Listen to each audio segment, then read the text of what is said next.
ਸਤਿ ਸ਼੍ਰੀ ਅਕਾਲ, ਤੁਸੀਂ ਦੇਖ ਰਹੇ ਹੋ ਪੰਜਾਬ ਮੇਲ USA ਟੀਵੀ। ਮੈਂ ਹਾਂ ਬरुण ਕੌਰ ਮਾਨ। ਖਬਰਾਂ ਦੇ ਇਸ ਬੁਲੇਟਿਨ ਵਿੱਚ ਤੁਹਾਡਾ ਸਵਾਗਤ ਹੈ। ਖਬਰਾਂ ਦੇ ਬੁਲੇਟਿਨ ਦੇ ਸਪਾਂਸਰ ਹਨ real estate broker Mohan Cheema. Real estate ਦੀ ਦੁਨੀਆ 'ਚ ਮੰਨਿਆ ਪ੍ਰਮੰਨਿਆ ਨਾਮ। ਪੇਸ਼ ਨੇ ਪਹਿਲਾਂ ਚੋਣਵੀਆਂ ਖਬਰਾਂ। ਅਮਰੀਕਾ ਦੇ ਕੋਲੋਰਾਡੋ 'ਚ ਸਾਹਮਣੇ ਆਇਆ ਤੇਜ਼ੀ ਨਾਲ ਫੈਲਣ ਵਾਲੇ ਕਰੋਨਾ ਵਾਇਰਸ ਦੇ ਨਵੇਂ ਰੂਪ ਦਾ ਪਹਿਲਾ ਮਾਮਲਾ।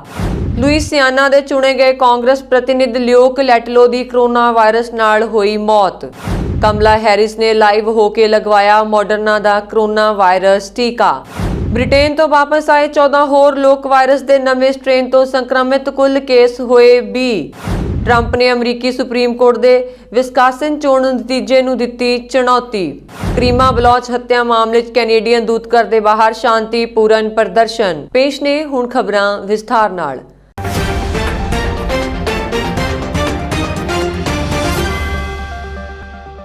ਅਮਰੀਕਾ ਦੇ ਸੂਬੇ ਕੋਲੋਰਾਡੋ ਵਿੱਚ ਰਾਜ ਦੇ ਸਿਹਤ ਅਧਿਕਾਰੀਆਂ ਨੇ ਮੰਗਲਵਾਰ ਨੂੰ ਘੋਸ਼ਣਾ ਕੀਤੀ ਹੈ ਕਿ ਉਹਨਾਂ ਨੇ ਯੂਨਾਈਟਿਡ ਕਿੰਗਡਮ ਵਿੱਚ ਸਭ ਤੋਂ ਪਹਿਲਾਂ ਪਛਾਣੇ ਗਏ ਕੋਵਿਡ-19 ਦੇ ਤੇਜ਼ੀ ਨਾਲ ਫੈਲਣ ਵਾਲੇ ਨਵੇਂ ਵਾਇਰਸ ਨਾਲ ਪੀੜਿਤ ਅਮਰੀਕਾ ਵਿੱਚ ਪਹਿਲੇ ਪੁਸ਼ਟੀ ਕੀਤੇ ਕੇਸ ਦੀ ਪਛਾਣ ਕੀਤੀ ਹੈ। ਕਰੋਨਾ ਵਾਇਰਸ ਦਾ ਇਹ ਨਵਾਂ ਰੂਪ, ਜੋ ਕਿ ਵਧੇਰੇ ਛੂਤਕਾਰੀ ਮੰਨਿਆ ਜਾਂਦਾ ਹੈ ਅਤੇ ਵਿਸ਼ਵ ਭਰ ਦੇ ਕਈ ਹੋਰ ਦੇਸ਼ਾਂ ਵਿੱਚ ਫੈਲ ਗਿਆ ਹੈ। ਕੋਲੋਰਾਡੋ ਅਧਿਕਾਰੀਆਂ ਨੇ ਕਿਹਾ ਕਿ ਰਾਜ ਦੀ ਪਬਲਿਕ ਹੈਲਥ ਲੈਬੋਰੇਟਰੀ ਦੁਆਰਾ ਇਹ ਕੇਸ ਇੱਕ 20 ਸਾਲਾਂ ਦੇ ਵਿਅਕਤੀ ਵਿੱਚ ਪਾਇਆ ਗਿਆ ਹੈ, ਜਿਸ ਦੀ ਕੋਈ ਯਾਤਰਾ ਹਿਸਟਰੀ ਨਹੀਂ ਸੀ ਅਤੇ ਇਹ ਮਰੀਜ਼ ਦਾ ਹੁਣ ਐਲਬਰਟ ਕਾਉਂਟੀ ਵਿੱਚ ਕੁਆਰੰਟਾਈਨ ਪ੍ਰਕਿਰਿਆ ਵਿੱਚ ਹੈ। ਰਾਜ ਦੇ ਸਿਹਤ ਅਧਿਕਾਰੀਆਂ ਅਨੁਸਾਰ ਵਾਇਰਸ ਦੇ ਇਸ ਨਵੇਂ ਕੇਸ ਬਾਰੇ ਬਿਮਾਰੀ ਨਿਯੰਤਰਣ ਅਤੇ ਰੋਕਥਾਮ ਕੇਂਦਰ ਨੂੰ ਵੀ ਸੂਚਿਤ ਕਰ ਦਿੱਤਾ ਗਿਆ ਹੈ। ਦੇਸ਼ ਭਰ ਦੀਆਂ ਪਬਲਿਕ ਅਤੇ ਪ੍ਰਾਈਵੇਟ ਲੈਬ ਨੇ B117 ਨਾਮ ਦੇ ਇਸ ਨਵੇਂ ਰੂਪ ਦੇ ਮਾਮਲਿਆਂ ਦੀ ਭਾਲ ਲਈ ਕੋਸ਼ਿਸ਼ਾਂ ਤੇਜ਼ ਕਰ ਦਿੱਤੀਆਂ ਹਨ। ਕੋਲੋਰਾਡੋ ਸਿਹਤ ਅਧਿਕਾਰੀਆਂ ਨੇ ਕਿਹਾ ਕਿ ਉਹ ਇਸ ਵਿਅਕਤੀਗਤ ਕੇਸ ਦੇ ਨੇੜਲੇ ਸੰਪਰਕ ਲੱਭ ਰਹੇ ਹਨ। ਹਾਲਾਂਕਿ ਹੁਣ ਤੱਕ ਕੋਈ ਨੇੜਲਾ ਸੰਪਰਕ ਨਹੀਂ ਪਛਾਣਿਆ ਗਿਆ।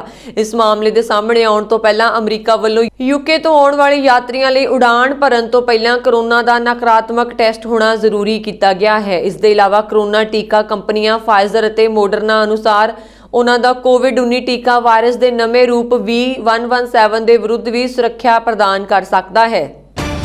ਪਾਕਿਸਤਾਨ ਦੀ ਖੂਫੀਆ ਏਜੰਸੀ ISI ਲਈ ਪੰਜਾਬ 'ਚ ਟਾਰਗੇਟ ਕਿਲਿੰਗ ਕਰਵਾਉਣ ਵਾਲੇ ਗੈਂਗਸਟਰ ਸੁਖਮੀਤ ਪਾਲ ਸਿੰਘ ਉਰਫ ਸੁਖ ਵਿਕਰੀਵਾਲ ਦਿੱਲੀ ਪੁਲਿਸ ਸਪੈਸ਼ਲ ਸੈੱਲ ਨੇ ਗ੍ਰਿਫਤਾਰ ਕਰ ਲਿਆ ਹੈ। ਦਿੱਲੀ ਪੁਲਿਸ ਦੀ ਸਪੈਸ਼ਲ ਸੈੱਲ ਨੇ ਗੈਂਗਸਟਰ ਸੁਖ ਵਿਕਰੀਵਾਲ ਨੂੰ ਦਿੱਲੀ 에ਅਰਪੋਰਟ ਤੋਂ ਗ੍ਰਿਫਤਾਰ ਕੀਤਾ ਹੈ। ਫਿਲਹਾਲ ਪੁਲਿਸ ਉਸ ਤੋਂ ਪੁੱਛਗਿੱਛ ਕਰਨ 'ਚ ਜੁਟੀ ਹੈ।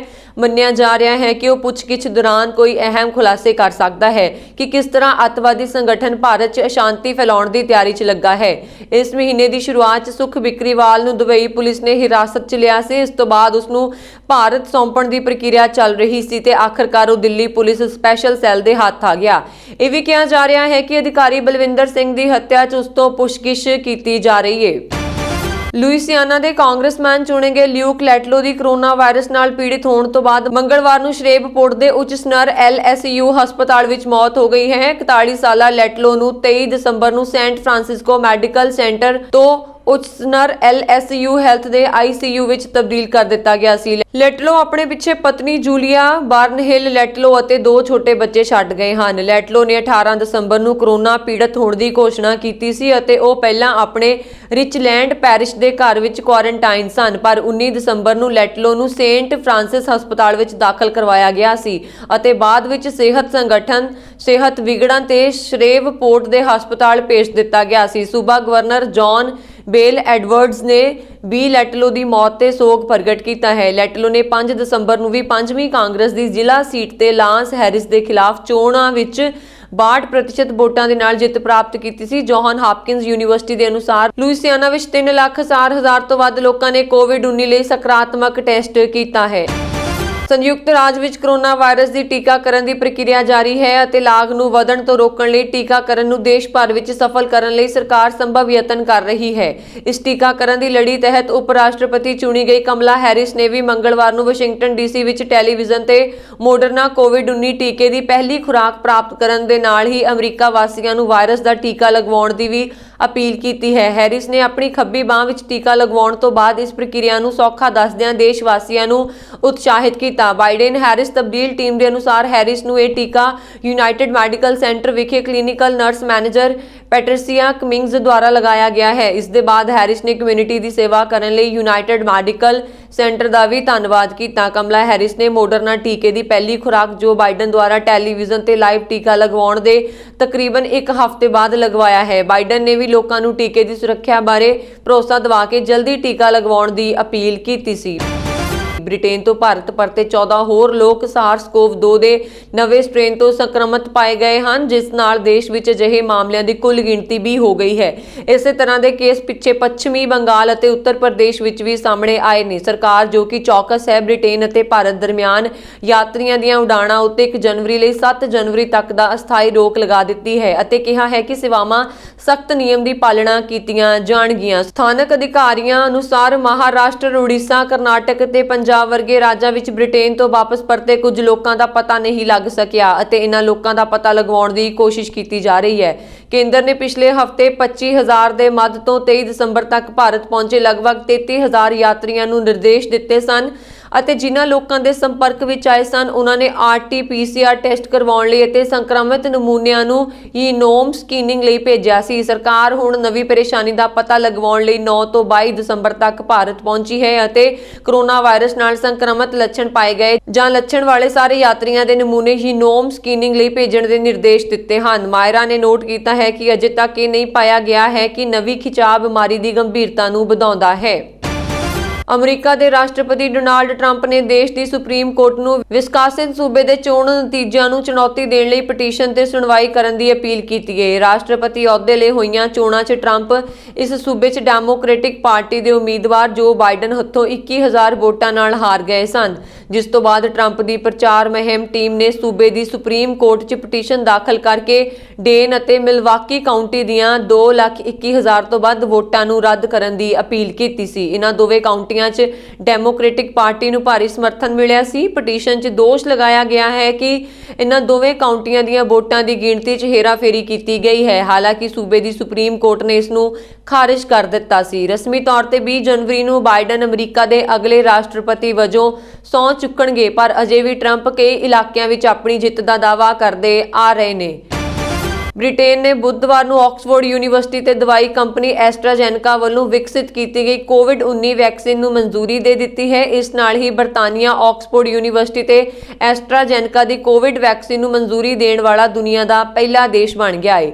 ਉਮੀਦ ਕੀਤੀ ਜਾ ਰਹੀ ਹੈ ਕਿ ਇਹ ਵੈਕਸੀਨ ਤੇਜ਼ੀ ਨਾਲ ਫੈਲ ਰਹੇ ਕੋਰੋਨਾ ਵਾਇਰਸ ਦੀ ਨਵੇਂ ਸਟ੍ਰੇਨ ਤੇ ਵੀ ਕਾਰਗਰ ਹੋਵੇਗੀ ਤੇ ਕੋਰੋਨਾ ਇਨਫੈਕਸ਼ਨ ਦੇ ਵੱਧਦੇ ਮਾਮਲਿਆਂ ਤੇ ਲਗਾਮ ਲਗਾਉਣ 'ਚ ਮਦਦਗਾਰ ਹੋਵੇਗੀ। ਯਮਨ ਦੇ ਅਦੇਨ ਏਅਰਪੋਰਟ ਤੇ ਬੁੱਧਵਾਰ ਨੂੰ ਹਮਲਾ ਕੀਤਾ ਗਿਆ। ਇਸ ਘਟਨਾ ਵਿੱਚ 22 ਲੋਕਾਂ ਦੀ ਮੌਤ ਹੋ ਗਈ ਜਦੋਂ ਕਿ 50 ਤੋਂ ਵੱਧ ਜ਼ਖਮੀ ਹੋ ਗਏ। ਇਸ ਹਮਲੇ ਤੋਂ ਥੋੜੀ ਦੇਰ ਪਹਿਲਾਂ ਸਰਕਾਰ ਦੇ ਨਵੇਂ ਕੈਬਨਿਟ ਮੰਤਰੀਆਂ ਦੇ ਨਾਲ ਇੱਕ ਜਹਾਜ਼ ਇੱਥੇ ਪਹੁੰਚਿਆ ਸੀ। ਇਹ ਮੰਤਰੀ ਸਾਊਦੀ ਅਰਬ ਤੋਂ ਵਾਪਸ ਪਰਤੇ ਸਨ। ਕਿਸੇ ਸਮੂਹ ਦੇ ਹਮਲੇ ਦੀ ਜ਼ਿੰਮੇਵਾਰੀ ਨਹੀਂ ਲਈ ਹੈ। ਅਧਿਕਾਰੀਆਂ ਨੇ ਬਾਅਦ ਵਿੱਚ ਸ਼ਹਿਰ ਦੇ ਇੱਕ ਮਹਿਲ ਦੇ ਨੇੜੇ ਇੱਕ ਹੋਰ ਧਮਾਕੇ ਦੀ ਖਬਰ ਦਿੱਤੀ, ਜਿੱਥੇ ਹਵਾਈ ਅੱਡੇ ਦੇ ਹਮਲੇ ਤੋਂ ਬਾਅਦ ਮੰਤਰੀਆਂ ਦਾ ਤਬਾਦਲਾ ਕਰ ਦਿੱਤਾ ਗਿਆ। ਜਹਾਜ਼ ਦੇ ਸੰਚਾਰ ਮੰਤਰੀ ਨੁਗਾਇਬ ਅਲ ਅਵਾਗ ਵੀ ਜਹਾਜ਼ ਵਿੱਚ ਸਨ। ਉਸਨੇ ਦੱਸਿਆ ਕਿ ਉਸਨੇ 2 ਧਮਾਕੇ ਸੁਣੇ ਸਨ। ਯਮਨ ਦੇ ਪ੍ਰਧਾਨ ਮੰਤਰੀ ਮੇਨ ਅਬਦੁਲ ਮਲਿਕ ਸਾਇਦ ਅਤੇ ਹੋਰਨਾਂ ਨੂੰ ਹਵਾਈ ਅੱਡੇ ਤੋਂ ਸ਼ਹਿਰ ਦੇ ਮਾਸਕ ਪੈਲੇਸ ਵੱਲ ਰਵਾਨਾ ਕੀਤਾ ਗਿਆ। ਸੈਨਿਕ ਅਤੇ ਸੁਰੱਖਿਆ ਬਲਾਂ ਨੇ ਮਹਿਲ ਦੇ ਆਸ-ਪਾਸ ਦੇ ਖੇਤਰ ਨੂੰ ਸੀਲ ਕਰ ਦਿੱਤਾ ਹੈ। ਪ੍ਰਧਾਨ ਮੰਤਰੀ ਮੇਈ ਨੇ ਟਵੀਟ ਰਾਹੀਂ ਸੁਰੱਖਿਅਤ ਰਹਿਣ ਦੀ ਪੁਸ਼ਟੀ ਕੀਤੀ। ਉਸਨੇ ਲਿਖਿਆ ਕਿ ਅਸੀਂ ਅਤੇ ਸਰਕਾਰ ਦੇ ਮੈਂਬਰ ਅਦਨ ਦੀ ਅਸਥਾਈ ਰਾਜਧਾਨੀ ਵਿੱਚ ਹਾਂ ਅਤੇ ਸਭ ਠੀਕ ਹੈ। ਉਸਨੇ ਲਿਖਿਆ ਕਿ ਅਦੇਨ ਏਅਰਪੋਰਟ ਨੂੰ ਨਿਸ਼ਾਨਾ ਬਣਾ ਰਿਹਾ ਹੈ। ਇਹ ਕਾਇਰਤਾਵਾਦੀ ਅੱਤਵਾਦੀ ਹਮਲਾ ਉਸ ਯੁੱਧ ਦਾ ਹਿੱਸਾ ਹੈ ਜੋ ਯਮਨ ਰਾਜ ਅਤੇ ਇਸ ਦੇ ਮਹਾਨ ਲੋਕਾਂ ਵਿਰੁੱਧ ਚਲਾਈ ਗਈ ਹੈ। ਬਲੋਚਿਸਤਾਨ ਦੀ ਮਨੁੱਖੀ ਅਧਿਕਾਰ ਦੀ ਕਾਰਕੁਨ ਕਰੀਮਾ ਬਲੋਚ ਦੀ ਸ਼ੱਕੀ ਹਾਲਾਤਾਂ 'ਚ ਹੋਈ ਮੌਤ ਦੇ ਮਾਮਲੇ 'ਚ ਫਿਰਕੇ ਦੇ ਲੋਕਾਂ ਨੇ ਮੰਗਲਵਾਰ ਨੂੰ ਅਮਰੀਕਾ ਸਥਿਤ ਕੈਨੇਡੀਅਨ ਦੂਤਘਰ ਦੇ ਬਾਹਰ ਸ਼ਾਂਤੀਪੂਰਨ ਪ੍ਰਦਰਸ਼ਨ ਕੀਤਾ। ਕੈਨੇਡਾ ਦੇ ਪ੍ਰਧਾਨ ਮੰਤਰੀ ਜਸਟਿਨ ਟਰੂਡੋ ਨੇ ਨਾਂ ਸੌਂਪੇ ਗਏ ਯਾਦ ਪੱਤਰ 'ਚ ਕਿਹਾ, ਬਲੋਚਿਸਤਾਨ 'ਚ ਵੱਡੇ ਪੱਧਰ ਤੇ ਪ੍ਰਦਰਸ਼ਨ ਕਰਕੇ ਲੋਕ ਆਪਣੇ ਨੇਤਾ ਕਰੀਮਾ ਮਹਿਰਾਬ ਲਈ ਇਨਸਾਫ ਮੰਗ ਰਹੇ ਨੇ। ਫਿਰਕੇ ਦੇ ਲੋਕਾਂ 'ਚ ਸੁਰੱਖਿਆ ਦਾ ਅਹਿਸਾਸ ਪੈਦਾ ਕਰਨ ਲਈ ਅਸੀਂ ਮਾਮਲੇ ਦੀ ਸੁਤੰਤਰ ਤੇ ਨਿਰਪੱਖ ਜਾਂਚ ਦੀ ਮੰਗ ਕਰਦੇ ਹਾਂ। ਬਲੋਚ ਫਿਰਕੇ ਤੇ ਕਰੀਮਾ ਦੇ ਪਰਿਵਾਰਕ ਮੈਂਬਰਾਂ ਦੀ ਕੈਨੇਡਾ ਸਰਕਾਰ ਤੋਂ ਇਨਸਾਫ ਮਿਲਣ ਦੀ ਉਮੀਦ ਹੈ। ਬਲੋਚਿਸਤਾਨ ਸੂਬਾਈ ਅਸੈਂਬਲੀ ਦੀ ਸਾਬਕਾ ਪ੍ਰਧਾਨ ਵਹੀਦ ਬਲੋਚ ਨੇ ਕਿਹਾ ਕਿ ਟੋਰਾਂਟੋ 'ਚ ਕਰੀਮਾ ਬਲੋਚ ਦੀ ਹੱਤਿਆ ਸਿਆਸਤ ਤੋਂ ਪ੍ਰੇਰਿਤ ਹੈ। ਉਹਨਾਂ ਦੋਸ਼ ਲਾਇਆ ਕਿ ਪਾਕਿਸਤਾਨੀ ਫੌਜ ਤੇ ਉੱਥੋਂ ਦੀ ਖੁਫੀਆ ਏਜੰਸੀ ISI ਨੇ ਉਹਨਾਂ ਦੀ ਹੱਤਿਆ ਕੀਤੀ ਹੈ। ਵਹੀਦ ਨੇ ਕਿਹਾ ਕਰੀਮਾ ਬਲੋਚਿਸਤਾਨ 'ਚ ਕਮਜ਼ੋਰ ਵਰਗ ਦੀ ਆਵਾਜ਼ ਸਨ। ਉਹ ਪਾਕਿਸਤਾਨੀ ਫੌਜ ਤੇ ਉਸ ਦੀਆਂ ਨੀਤੀਆਂ ਦੀ ਕੱਟੜ ਆਲੋਚਕ ਸਨ। ਪ੍ਰਦਰਸ਼ਨ 'ਚ ਸ਼ਾਮਲ ਮਨੁੱਖੀ ਅਧਿਕਾਰ ਵਰਕਰ ਨਬੀ ਬਖਸ਼ ਨੂੰ ਬਲੋਚ ਨੇ ਕਿਹਾ ਕਿ ਕਰੀਮਾ ਨੂੰ ਪਾਕਿਸਤਾਨ 'ਚ ਜਾਣ ਦਾ ਖਤਰਾ ਸੀ ਤੇ ਇਹੀ ਕਾਰਨ ਸੀ ਕਿ ਉਹਨਾਂ ਨੇ ਸਾਲ 2015 'ਚ ਕੈਨੇਡਾ ਤੋਂ ਸਿਆਸੀ ਸ਼ਰਨ ਮੰਗੀ ਸੀ। ਉਹ ਕੈਨੇਡਾ 'ਚ ਰਹਿ ਕੇ ਬਲੋਚਿਸਤਾਨ ਦੇ ਲੋਕਾਂ ਲਈ ਲੜ ਰਹੇ ਸਨ। ਨਬੀ ਬਖਸ਼ ਬਲੋਚ ਨੇ ਕਿਹਾ ਕਿ ISI ਨੇ ਉਹਨਾਂ ਨੂੰ ਲਗਾਤਾਰ ਧਮਕੀ ਭਰੇ ਸੰਦੇਸ਼ ਭੇਜ ਰਿਹਾ ਸੀ। ਉਹ ਉਹਨਾਂ ਨੂੰ ਤੇ ਉਹਨਾਂ ਦੇ ਪਰਿਵਾਰ ਨੂੰ ਨੁਕਸਾਨ ਪਹੁੰਚਾਉਣ ਦੀ ਧਮਕੀ ਦਿੰਦੇ ਸਨ। ਪਾਕਿਸਤਾਨ 'ਚ ਉਹਨਾਂ ਦੇ ਪਰਿਵਾਰ ਨੂੰ ਨਿਸ਼ਾਨਾ ਬਣਾਇਆ, ਉਹਨਾਂ ਦੇ ਰਿਸ਼ਤੇਦਾਰਾਂ ਨੂੰ ਗ੍ਰਿਫਤਾਰ ਕੀਤਾ ਗਿਆ, ਉਹਨਾਂ ਨੂੰ ਹਿਰਾਸਤ 'ਚ ਪਰੇਸ਼ਾਨ ਕੀਤਾ ਗਿਆ ਤੇ ਗੈਰ ਕਾਨੂੰਨੀ ਤਰੀਕੇ ਨਾਲ ਫਾਂਸੀ ਦੇ ਦਿੱਤੀ ਗਈ। ਉਹਨਾਂ ਨੇ ਦੋਸ਼ ਲਾਇਆ ਕਿ ਪਾਕਿਸਤਾਨੀ ਫੌਜ ਬਲੋਚ ਨੇਤਾਵਾਂ ਦੀ ਹੱਤਿਆ 'ਚ ਸ਼ਾਮਲ ਹੈ। ਕਰੀਮਾ ਦੀ ਅਚਾਨਕ ਮੌਤ ਨੂੰ ਦੇਖਦਿਆਂ ਉਹਨਾਂ ਦੀ ਹੱਤਿਆ ਦੇ ਸ਼ੱਕ ਤੋਂ ਇਨਕਾਰ ਨਹੀਂ ਕੀਤਾ ਜਾ ਸਕਦਾ। ਆਸਟ੍ਰੇਲੀਆਈ ਸੂਬੇ ਨਿਊ ਸਾਊਥ ਵੇਲਜ਼ ਦੀ ਪ੍ਰੀਮੀਅਰ ਗਲੈਡੀਸ ਬੇਰਜ਼ਿਕਲੀਅਨ ਨੇ ਖੁਲਾਸਾ ਕੀਤਾ ਹੈ ਕਿ NSW ਨੇ 24 ਘੰਟਿਆਂ ਵਿੱਚ ਰਾਤ 8 ਵਜੇ ਤੱਕ 10 ਨਵੇਂ ਕੋਵਿਡ-19 ਕੇਸ ਦਰਜ ਕੀਤੇ ਹਨ। ਤਾਜ਼ਾ ਮਾਮਲੇ ਸਾਹਮਣੇ ਆਉਣ ਤੋਂ ਬਾਅਦ ਦੱਖਣੀ ਆਸਟ੍ਰੇਲੀਆਈ ਦੇ ਪ੍ਰੀਮੀਅਰ ਸਟੀਵਨ ਮਾਰਸ਼ਲ ਨੇ ਪੁਸ਼ਟੀ ਕੀਤੀ ਹੈ ਕਿ ਸਾਊਥ ਆਸਟ੍ਰੇਲੀਆ ਅੱਜ ਰਾਤ 12:01 ਤੇ NSW ਨਾਲ ਸਖਤ ਬਾਰਡਰ ਪਾਬੰਦੀ ਲਾਗੂ ਕਰੇਗਾ। ਬੇਰਜ਼ਿਕਲੀਅਨ ਨੇ ਕਿਹਾ ਕਿ 5 ਕੇਸ ਸਿਡਨੀ ਦੇ ਉੱਤਰੀ ਸਮੁੰਦਰੀ ਕੰਢੇ ਤੇ ਐਵਲਨ ਕਲਸਟਰ ਨਾਲ ਜੁੜੇ ਸਨ ਅਤੇ 3 ਸ਼ਹਿਰ ਦੇ ਅੰਦਰੂਨੀ ਪੱਛਮ ਵਿੱਚ ਕ੍ਰਾਈਡਨ ਕਲਸਟਰ ਨਾਲ ਜੁੜੇ ਸਨ। ਇੱਕ ਕੇਸ ਪਹਿਲਾਂ ਜਾਣੇ ਜਾਂਦੇ ਟਰਾਂਸਪੋਰਟ ਵਰਕਰ ਸਮੂਹ ਨਾਲ ਜੁੜਿਆ ਹੋਇਆ ਸੀ। ਬਾਕੀ ਕੇਸਾਂ ਦਾ ਸਰੋਤ ਜਾਂਚ ਅਧੀਨ ਹੈ।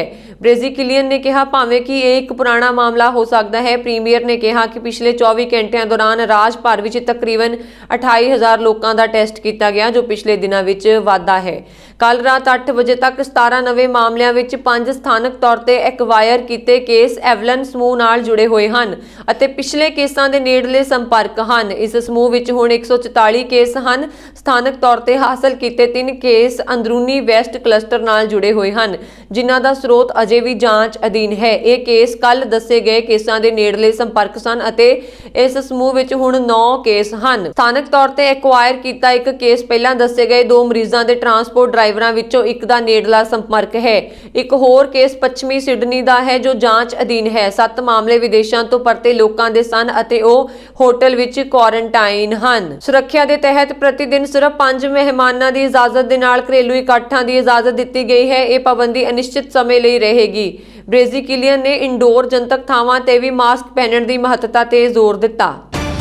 ਬ੍ਰਿਟਿਸ਼ ਕੋਲੰਬੀਆ ਸੂਬੇ ਵਿੱਚ ਬੀਤੇ 24 ਘੰਟਿਆਂ ਦੌਰਾਨ ਹੋਰ 485 ਲੋਕ ਕੋਰੋਨਾ ਵਾਇਰਸ ਦੇ ਸ਼ਿਕਾਰ ਹੋਏ ਹਨ ਤੇ ਇਸ ਦੌਰਾਨ 11 ਲੋਕਾਂ ਦੀ ਕੋਰੋਨਾ ਨਾਲ ਜਾਨ ਗਈ ਹੈ। ਡਾਕਟਰ ਬੋਨੀ ਹੈਨਰੀ ਜਾਣਕਾਰੀ ਦਿੱਤੀ ਕਿ ਸੂਬੇ ਵਿੱਚ ਕੋਰੋਨਾ ਪੀੜਤਾਂ ਦੀ ਗਿਣਤੀ 51,300 ਹੋ ਗਈ ਹੈ ਅਤੇ ਇਹ ਚਿੰਤਾ ਦਾ ਵਿਸ਼ਾ ਹੈ। ਸੂਬੇ ਵਿੱਚ ਇਸ ਸਮੇਂ ਕੋਰੋਨਾ ਦੇ 7,551 ਸਰਗਰਮ ਮਾਮਲੇ ਹਨ ਤੇ 9,320 ਲੋਕ ਕੋਰੋਨਾ ਪੀੜਤਾਂ ਦੀ ਲਪੇਟ ਵਿੱਚ ਆਉਣ ਦੇ ਸ਼ੱਕ ਹੇਠ ਡਾਕਟਰੀ ਨਿਗਰਾਨੀ ਵਿੱਚ ਹਨ। ਅਧਿਕਾਰੀਆਂ ਨੇ ਕਿਹਾ ਕਿ ਉਹਨਾਂ ਨੂੰ ਨਾਰਦਰਨ ਹੈਲਥ ਵੱਲੋਂ ਡਾਟਾ ਨਹੀਂ ਮਿਲਿਆ, ਇਸ ਲਈ ਕਿਰਿਆਸ਼ੀਲ ਮਾਮਲਿਆਂ ਦੀ ਗਿਣਤੀ ਹੋਰ ਵੱਧ ਸਕਦੀ ਹੈ। ਸੂਬਾ ਸਿਹਤ ਮੰਤਰਾਲੇ ਮੁਤਾਬਕ ਸੂਬੇ ਵਿੱਚ ਕੋਰੋਨਾ ਕਾਰਨ 893 ਲੋਕ ਦਮ ਤੋੜ ਚੁੱਕੇ ਨੇ। ਸੂਬੇ ਵਿੱਚ ਦਸੰਬਰ ਮਹੀਨੇ ਵਧੇਰੇ ਮੌਤਾਂ ਹੋਈਆਂ ਕਿਉਂਕਿ 3 ਨਵੰਬਰ ਤੱਕ ਇੱਥੇ ਕੋਰੋਨਾ ਕਾਰਨ ਮਰਨ ਵਾਲਿਆਂ ਦੀ ਗਿਣਤੀ 448 ਸੀ, ਜੋ ਦਸੰਬਰ ਮਹੀਨੇ ਵਿੱਚ ਲਗਭਗ ਦੁੱਗਣੀ ਹੋ ਗਈ। ਸੂਬੇ ਦੇ ਹਸਪਤਾਲਾਂ ਵਿੱਚ 379 ਲੋਕਾਂ ਦਾ ਇਲਾਜ ਚੱਲ ਰਿਹਾ ਹੈ, ਜਿਨ੍ਹਾਂ ਵਿੱਚੋਂ 77 ਲੋਕਾਂ ਦੀ ਹਾਲਤ ਗੰਭੀਰ ਹੈ।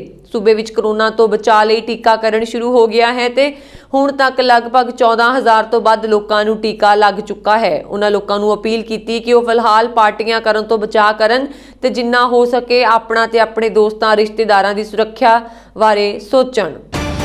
ਦਿੱਲੀ ਦੇ ਵਿਗਿਆਨ ਭਵਨ ਵਿੱਚ ਅੱਜ ਕਿਸਾਨ ਜਥੇਬੰਦੀਆਂ ਤੇ ਕੇਂਦਰ ਸਰਕਾਰ ਦਰਮਿਆਨ ਹੋਈ 7ਵੇਂ ਗੇੜ ਦੀ ਬੈਠਕ ਵਿੱਚ ਕਿਸਾਨਾਂ ਨੂੰ ਕਰੀਬ ਅੱਧੀ ਸਫਲਤਾ ਮਿਲ ਗਈ ਹੈ। ਕੇਂਦਰ ਸਰਕਾਰ ਨੇ ਕਿਸਾਨਾਂ ਦੀਆਂ 2 ਮੰਗਾਂ ਮੰਨ ਲਈਆਂ ਹਨ, ਜਿਨ੍ਹਾਂ ਵਿੱਚ ਬਿਜਲੀ ਬਿੱਲ 2020 ਨੂੰ ਵਾਪਸ ਲੈਣ, ਪਰਾਲੀ ਬਾਰੇ ਐਕਟ ਵਿੱਚ ਸੋਧ ਕਰਨਾ ਸ਼ਾਮਲ ਹੈ। ਸੰਯੁਕਤ ਕਿਸਾਨ ਮੋਰਚੇ ਤਹਿਤ 41 ਕਿਸਾਨ ਜਥੇਬੰਦੀਆਂ ਦੇ ਨੁਮਾਇੰਦਿਆਂ ਨੇ ਕੇਂਦਰ ਸਰਕਾਰ ਨਾਲ ਹੋਈ ਬੈਠਕ ਵਿੱਚ ਹਿੱਸਾ ਲਿਆ। ਕੇਂਦਰੀ ਖੇਤੀਬਾੜੀ ਮੰਤਰੀ ਨਰਿੰਦਰ ਸਿੰਘ ਤੋਮਰ ਨੇ 5 ਘੰਟੇ ਚੱਲੀ ਬੈਠਕ ਮਗਰੋਂ ਦੱਸਿਆ ਕਿ ਅੱਜ ਕਿਸਾਨਾਂ ਨਾਲ 2 ਮੰਗਾਂ ਬਿਜਲੀ ਬਿੱਲ ਤੇ ਪਰਾਲੀ ਐਕਟ ਤੇ ਸਹਿਮਤੀ ਬਣ ਗਈ ਹੈ। ਉਹਨਾਂ ਕਿਹਾ ਕਿ ਕੇਂਦਰ ਸਰਕਾਰ ਖੇਤੀ ਕਾਨੂੰਨਾਂ ਨੂੰ ਵਾਪਸ ਲੈਣ ਅਤੇ MSP ਗਰੰਟੀ ਕਾਨੂੰਨ ਬਾਰੇ ਅਗਲੀ ਚਰਚਾ ਲਈ 4 ਜਨਵਰੀ ਨੂੰ ਕਿਸਾਨ ਜਥੇਬੰਦੀਆਂ ਨਾਲ ਮੁੜ ਗੱਲਬਾਤ ਕਰੇਗੀ। ਜ਼ਿਕਰਯੋਗ ਹੈ ਕਿ ਕਿਸਾਨਾਂ ਨੇ ਅੱਜ ਦੀ ਗੱਲਬਾਤ ਲਈ ਆਪਣੇ ਏਜੰਡੇ ਵਿੱਚ 4 ਗੱਲਾਂ ਰੱਖੀਆਂ ਸਨ। ਤੋਮਰ ਨੇ ਜਥੇਬੰਦੀਆਂ ਦੀ ਰੋਸ ਧਰਨਿਆਂ ਦੌਰਾਨ ਸ਼ਾਂਤੀ ਬਣਾਏ ਰੱਖਣ ਤੇ ਅਨੁਸ਼ਾਸਨ ਕਾਇਮ ਰੱਖਣ ਦੀ ਸ਼ਲਾਘਾ ਕੀਤੀ। ਉਹਨਾਂ ਨਾਲ ਹੀ ਕਿਹਾ ਕਿ ਕਿਸਾਨ ਆਗੂ ਕਾਨੂੰਨ ਵਾਪਸ ਲੈਣ ਦੀ ਮੰਗ ਉੱਤੇ ਜ਼ੋਰ ਦੇ ਰਹੇ ਹਨ, ਪਰ ਸਰਕਾਰ ਉਹਨਾਂ ਨੂੰ ਖੇਤੀ ਕਾਨੂੰਨਾਂ ਦੇ ਲਾਭਾਂ ਬਾਰੇ ਜਾਣੂ ਕਰਵਾਉਣ ਦੀ ਕੋਸ਼ਿਸ਼ ਕਰ ਰਹੀ ਹੈ। ਖੇਤੀਬਾੜੀ ਮੰਤਰੀ ਨੇ ਕਿਹਾ ਕਿ ਸਰਕਾਰ ਜਾਣਨਾ ਚਾਹੁੰਦੀ ਹੈ ਕਿ ਕਿਸਾਨਾਂ ਨੂੰ ਕਿਹੜੀਆਂ ਸਮੱਸਿਆਵਾਂ ਆ ਰਹੀਆਂ ਨੇ। ਮੰਤਰੀ ਨੇ ਕਿਹਾ ਕਿ ਸਰਕਾਰ MSP ਲਈ ਲਿਖਤੀ ਗਾਰੰਟੀ ਦੇਣ ਲਈ ਤਿਆਰ ਹੈ। ਬੈਠਕ ਵਿੱਚ ਕੇਂਦਰੀ ਮੰਤਰੀ ਪਿਊਸ਼ ਗੋਇਲ ਤੇ ਸੋਮ ਪ੍ਰਕਾਸ਼ ਵੀ ਹਾਜ਼ਰ ਨੇ। ਮੰਤਰੀ ਮੁਤਾਬਕ ਬੈਠਕ ਬਹੁਤ ਸੁਖਾਵੇਂ ਮਾਹੌਲ ਵਿੱਚ ਹੋਈ ਤੇ ਦੋਵਾਂ ਧਿਰਾਂ ਨੇ ਲੰਗਰ ਵੀ ਛਕਿਆ। ਮੀਟਿੰਗ ਦੇ ਅਖੀਰ ਵਿੱਚ ਕਿਸਾਨਾਂ ਨੇ ਸਰਕਾਰੀ ਧਿਰ ਵੱਲੋਂ ਪੇਸ਼ ਚਾਹ ਵੀ ਪੀਤੀ। ਕੇਂਦਰੀ ਖੇਤੀਬਾੜੀ ਮੰਤਰੀ ਤੋਮਰ ਨੇ ਕਿਹਾ ਕਿ ਉਹ ਕਿਸਾਨ ਆਗੂਆਂ ਨੂੰ ਅਪੀਲ ਕਰਦੇ ਨੇ ਕਿ ਠੰਡ ਦੇ ਮੱਦੇਨਜ਼ਰ ਅੰਦੋਲਨ ਵਿੱਚ ਸ਼ਾਮਲ ਬਜ਼ੁਰਗਾਂ ਤੇ ਬੱਚਿਆਂ ਨੂੰ ਘਰ ਵਾਪਸ ਭੇਜਣ ਦਾ ਉਪਰਾਲਾ ਕੀਤਾ ਜਾਵੇ। ਕਿਸਾਨ ਆਗੂ ਜਗਮੋਹਨ ਸਿੰਘ ਨੇ ਬੈਠਕ ਬਾਰੇ ਜਾਣਕਾਰੀ ਦਿੰਦਿਆਂ ਕਿਹਾ ਕਿ ਇਹ ਕਿਸਾਨਾਂ ਦੀ ਅੱਧੀ ਜਿੱਤ ਹੈ ਤੇ ਕੇਂਦਰ ਸਰਕਾਰ ਨੂੰ ਕਿਸਾਨਾਂ ਦੇ ਹੋਰ ਅੱਗੇ ਝੁਕਣਾ ਪਿਆ ਹੈ। ਹੁਣ ਬਿਜਲੀ ਬਿੱਲ 2020 ਦੇ ਪ੍ਰਦੂਸ਼ਣ ਬਾਰੇ 1 ਕਰੋੜ ਰੁਪਏ ਦਾ ਜੁਰਮਾਨੇ ਤੇ 5 ਸਾਲ ਦੀ ਸਜ਼ਾ ਵਾਲੇ ਆਰਡੀਨੈਂਸ ਵਾਪਸ ਹੋਵੇਗਾ। ਗੱਲਬਾਤ ਦੌਰਾਨ ਜਥੇਬੰਦੀਆਂ ਨੇ ਤਿੰਨੋਂ ਖੇਤੀ ਕਾਨੂੰਨ ਰੱਦ ਕਰਨ ਤੇ ਫਸਲਾਂ ਦੀ ਖਰੀਦ ਘੱਟੋ-ਘੱਟ ਸਮਰਥਨ ਮੁੱਲ ਦੀ ਗਾਰੰਟੀ ਨਾਲ ਕਰਨ ਦੀ ਮੰਗ ਉਤੇ ਜ਼ੋਰ ਦਿੱਤਾ। ਉਹਨਾਂ ਨੇ ਕਿਹਾ ਕਿ 4 ਜਨਵਰੀ 2020 ਨੂੰ ਇਨ੍ਹਾਂ ਰਹਿੰਦੀਆਂ ਮੰਗਾਂ ਉੱਤੇ ਗੱਲਬਾਤ ਹੋਵੇਗੀ। ਕਿਸਾਨ ਆਗੂਆਂ ਨੇ ਕਿਹਾ ਕਿ ਸਰਕਾਰ ਨੇ ਹਾਂ ਪੱਖੀ ਰੁਖ ਅਪਣਾਇਆ ਹੈ, ਇਸ ਲਈ 31 ਦਸੰਬਰ ਦਾ ਟਰੈਕਟਰ ਮਾਰਚ 4 ਜਨਵਰੀ ਤੱਕ ਮੁਲਤਵੀ ਕਰ ਦਿੱਤਾ ਗਿਆ ਹੈ। ਉਹਨਾਂ ਨੇ ਨਾਲ ਹੀ ਕਿਹਾ ਕਿ ਸ਼ਾਂਤਮਈ ਅੰਦੋਲਨ ਸਾਰੀਆਂ ਮੰਗਾਂ ਮੰਨਣ ਤੱਕ ਜਾਰੀ ਰਹੇਗਾ। ਆਮ ਆਦਮੀ ਪਾਰਟੀ ਦੇ ਪੰਜਾਬ ਦੇ ਸਹਿ ਇੰਚਾਰਜ ਰਾਘਵ ਚੱਡਾ ਨੇ ਅੱਜ ਸਿੰਘੂ ਬਾਰਡਰ ਦਾ ਦੌਰਾ ਕੀਤਾ ਤੇ ਖੁਦ ਕੋਲ ਖੜੇ ਹੋ ਕੇ ਕਿਸਾਨਾਂ ਦੀ ਸਹੂਲਤ ਲਈ 5 ਮੁਫਤ ਵਾਈਫਾਈ ਹੌਟਸਪੌਟ ਲਗਵਾਏ। ਉਹਨਾਂ ਨੇ ਵਾਈਫਾਈ ਦੀ ਸਹੀ ਤਰ੍ਹਾਂ ਕੰਮ ਕਰਨ ਦੀ ਵੀ ਜਾਂਚ ਕੀਤੀ। ਮੰਗਲਵਾਰ ਨੂੰ ਰਾਘਵ ਚੱਡਾ ਨੇ ਕਿਸਾਨਾਂ ਲਈ ਸੋਮਵਾਰ ਅਰਵਿੰਦ ਕੇਜਰੀਵਾਲ ਵੱਲੋਂ ਸਿੰਘੂ ਬਾਰਡਰ ਉੱਤੇ ਮੁਫਤ ਵਾਈਫਾਈ ਦੀ ਸੇਵਾ ਸ਼ੁਰੂ ਕਰਨ ਦਾ ਐਲਾਨ ਕੀਤਾ ਸੀ। ਸਿੰਘੂ ਹੱਦ ਤੇ ਵਾਈਫਾਈ ਹੌਟਸਪੌਟ ਲਗਵਾਉਣ ਦਾ ਫੈਸਲਾ ਕਿਸਾਨਾਂ ਵੱਲੋਂ ਸਿੰਘੂ ਹੱਦ ਤੇ ਕਮਜ਼ੋਰ ਨੈਟਵਰਕ ਦੀ ਸ਼ਿਕਾਇਤ ਕਰਨ ਮਗਰੋਂ ਲਿਆ ਗਿਆ ਹੈ। ਸ਼੍ਰੀ ਚੱਡਾ ਨੇ ਕਿਹਾ, ਸਾਨੂੰ ਸਿੰਘੂ ਹੱਦ ਤੇ ਕਮਜ਼ੋਰ ਨੈਟਵਰਕ ਤੇ ਖਰਾਬ ਕਨੈਕਟੀਵਿਟੀ ਦੀਆਂ ਕਈ ਸ਼ਿਕਾਇਤਾਂ ਮਿਲੀਆਂ ਸਨ। ਚੱਡਾ ਨੇ ਕਿਸਾਨਾਂ ਦੀ ਸਹੂਲਤ ਲਈ ਖੁਦ ਜਾ ਕੇ 5 ਵਾਈਫਾਈ ਹੌਟਸਪੌਟ ਲਗਵਾਏ ਅਤੇ ਵਾਈਫਾਈ ਦੇ ਸਹੀ ਤਰ੍ਹਾਂ ਕੰਮ ਕਰਨ ਦੀ ਜਾਂਚ ਕੀਤੀ। ਇੱਕ ਹੌਟਸਪੌਟ ਨਾਲ ਕਰੀਬ 31,000 ਵਰਗ ਮੀਟਰ ਖੇਤਰ ਕਵਰ ਹੋਵੇਗਾ। ਨਵੇਂ ਸਾਲ ਦੀ ਦਸਤਕ ਤੋਂ ਪਹਿਲਾਂ ਦੁਨੀਆ ਵਿੱਚ ਕਰੋਨਾ ਵਾਇਰਸ ਨਾਲ ਨਜਿੱਠਣ ਵਾਲੀ ਵੈਕਸੀਨ ਨਾਲ ਜੁੜੀਆਂ ਚੰਗੀਆਂ ਖਬਰਾਂ ਆ ਰਹੀਆਂ ਹਨ। ਬੁੱਧਵਾਰ ਨੂੰ ਬ੍ਰਿਟੇਨ ਨੇ ਆਕਸਫੋਰਡ ਯੂਨੀਵਰਸਿਟੀ ਦੀ ਵੈਕਸੀਨ ਨੂੰ ਮਨਜ਼ੂਰੀ ਦਿੱਤੀ ਅਤੇ ਹੁਣ ਚੀਨ ਨੇ ਵੀਰਵਾਰ ਨੂੰ ਸਰਕਾਰੀ ਕੰਪਨੀ ਸਿਨੋਫਾਰਮ ਵੱਲੋਂ ਵਿਕਸਿਤ ਕਰੋਨਾ ਵਾਇਰਸ ਦੇ ਟੀਕੇ ਨੂੰ ਸ਼ਰਤ ਸਮੇਤ ਮਨਜ਼ੂਰੀ ਦੇ ਦਿੱਤੀ ਹੈ। ਚੀਨ ਵਿੱਚ ਕੋਵਿਡ-19 ਦੇ ਕਿਸੇ ਵੀ ਟੀਕੇ ਨੂੰ ਮਿਲੀ ਇਹ ਪਹਿਲੀ ਮਨਜ਼ੂਰੀ ਹੈ। ਚੀਨ ਦੇ ਮੈਡੀਕਲ ਉਤਪਾਦਨ ਪ੍ਰਸ਼ਾਸਨ ਦੇ ਹਾਈ ਕਮਿਸ਼ਨਰ ਨੇ ਵੀਰਵਾਰ ਨੂੰ ਦੱਸਿਆ ਕਿ ਇਹ ਫੈਸਲਾ ਬੁੱਧਵਾਰ ਰਾਤ ਲਿਆ ਗਿਆ।